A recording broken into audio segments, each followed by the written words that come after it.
Hi everybody, Nadim here, online tennis instruction. I would like to give you a quick tip on the serve today relating to the sequence with which you begin your service motion. In recent weeks I've given numerous privates and numerous clinics as well, and I've noticed that many players struggle with the beginning of the service motion. Now, what you want to do when you begin your service, you want to start in a relatively relaxed state. You don't want to start too abruptly and too quickly, because that will adversely impact the racket head speed with which we can actually go to contact. So what am I talking about? When I see the players work on their serve, or let's say they step up to the line the first time I ask them to serve and show me what they got, I see many of them starting up here, which in itself is not a problem.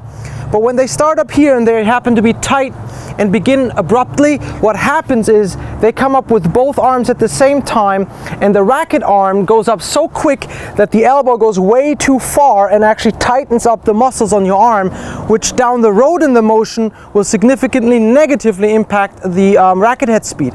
So what we want to do is, I want to begin with a slow motion and then increase the speed as I go towards the racket drop. How do I do that?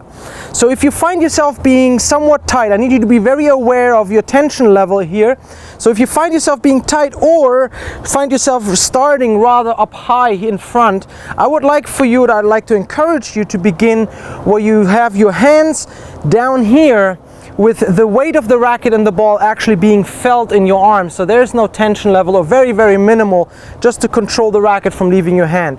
And then what you want to do, instead of having your arm do all the action, I encourage you to use the unit turn instead and keep the arm relatively calm. When I talk about the arm, I mean the hitting arm, because the toss begins in this time during the motion, but the right arm should be relatively calm. So you can just go ahead and do the service motion here, the beginning sequence, see how it begins slow, and the elbow, that's what's important to note, remains very far away from shoulder level at first. Now, in this position, I can truly bend at the elbow and the tip of the racket is going over my head.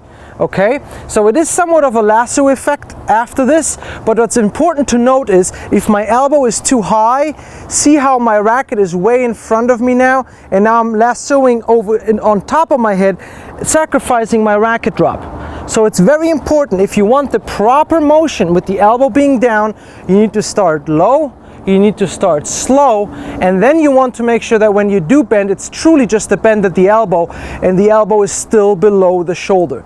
Now from there you can go into the rest of the motion and look at that as a separate issue.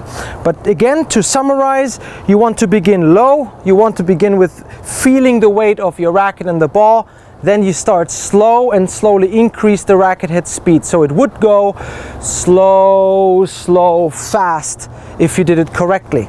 So give this a try. If you find yourself being tense, if you find yourself lacking racket head speed, or if you do notice that you're going really fast in the beginning and the elbow comes up really early, this may be a very good exercise for you to do. I highly encourage you filming yourself from the same angle that I'm looking at right now, or from the back view, and let me know if this is something that works for you. All the best.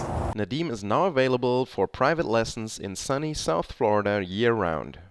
When you work with Nadim, you get state-of-the-art instruction with instant video feedback right on the court. If you want to take your game to the next level with private lessons, simply click the link inside this video for all the details.